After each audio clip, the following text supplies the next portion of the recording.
Hey friends, it's Danielle from parentingandpapercrafts.com, a blog where motherhood and card making intersect. Thank you for stopping by. I appreciate your view, your visit, and I hope you continue to come back. I'm working really hard this year in 2021 to be more consistent in producing videos. And right now I've gotten it where I think I can continue on a weekly schedule, and I'll probably increase once I master that. So today's video is going to be a continuation from my gel press video that I made last week or the week before, depending upon when you're viewing this. But nevertheless, in that video, I talk about gel press printing, the product that I use or the brand that I use, and some of the things that I learned, and I show you the technique. And at the end of that video, I have multiple background panels that I created using that technique. So this video is going to pick up where that video left off. So my plan is to have a video for each of those background panels. And today's video is the background panel that I'm showing you here that has that pale yellow. So I apply the ink using the gel press technique. You see it's really pale, and I have to admit that wasn't intentional. I just didn't layer enough ink on the gel plate, but I talk a little bit about that in my original video, so you have to make sure you check it out. This video I'm going to be doing, I'm going to be creating the card, and I use a stamp from Stampendous. I believe that's the brand. I'm going to be doing a little bit of ink blending and Copic Coloring. Yeah, so I'm going to be doing a little Copic Coloring. It's very simple coloring, by the way, and you'll see that in a second. Oh yeah, and I have a stencil, so I'm stencil ink blending. I think that's what it's called. I'm going to apply ink onto that card panel, that background panel that I made, and apply, and I'm using the same color. So when I originally made the background, I used Distress Oxide ink scattered straw, and I'm using that color when I ink blended over the stencil. And I'm going to be doing a couple of layers there. With Distress Oxides, it's really easy to ink blend and it's really easy to apply color. So I'm using a little light hand, but I'm doing multiple layers. So you'll see me apply the ink there. And when you see the card, when you look up close, I think I'll have, yeah, I'm going to be showing you pictures of the card towards the end of the video. But on my blog post, you'll be able to see a really close-up of the actual card and the color, and you can see how subtle the original background was. It's really pretty. It's not stark white, it's all yellow, so I really like it. So right now I am taking my stamp, and I'm going to be using Memento Tuxedo Black ink. That works well with Copic markers, and I'm using my stamping tool to make sure I get a good impression. So I do that a couple of times before I begin my ink coloring.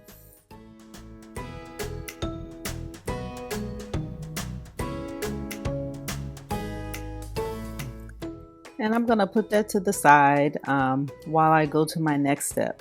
So this step, I'm going to add ink splatter. So I take my acrylic paint and I'm going to put it on my stamping block. And I just take a paintbrush, I dip it in the ink, and I just splatter it across.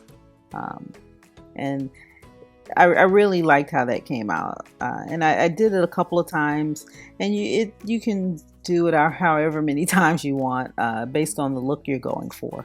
So there's no right or wrong. It's all art. So you just put the amount of splatter that you would like to see. I'm moving on to my Copic Coloring, and I'm not focusing on shading or the light coming from the left or the right angles and anything like that. I'm just applying color overall. It's a nice spring vibe, a good spring card. I just want the color, the vibrancy. Yeah, simple Copic coloring. So I'm jumping back into the video because I'm also submitting this video as part of the Team Tiny Spring Hop.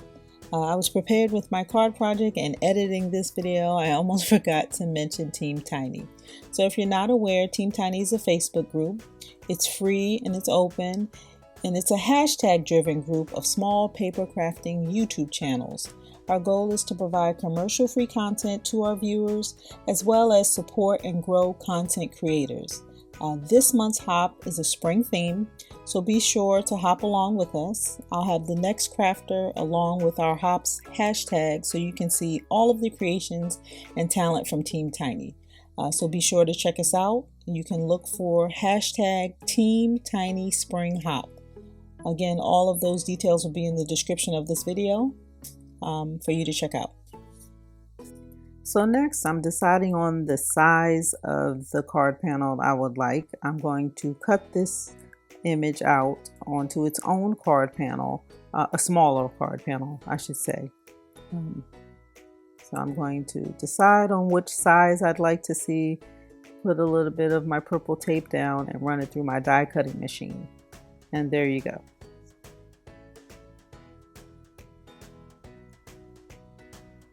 Next, I always use my score buddy to help fold my cards. So I already trimmed down the card and I'm folding it, and it's an A2 size top fold. Here's when I decide that I want the original panel that I cut. I wanted to trim it down a little smaller because I wanted more, a larger border on all sides. I thought that would add to the overall card design. I'm going to apply foam tape to the back of my card panels to give dimension.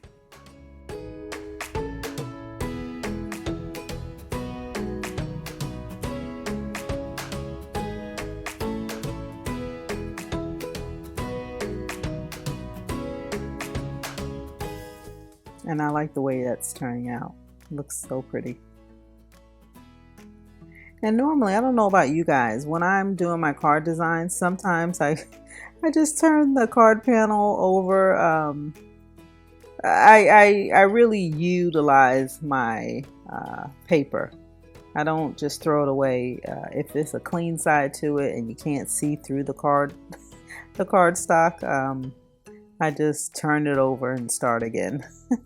So that's where you saw all of those dots. I was going for a different look before I decided on the acrylic paint and to do the splatter.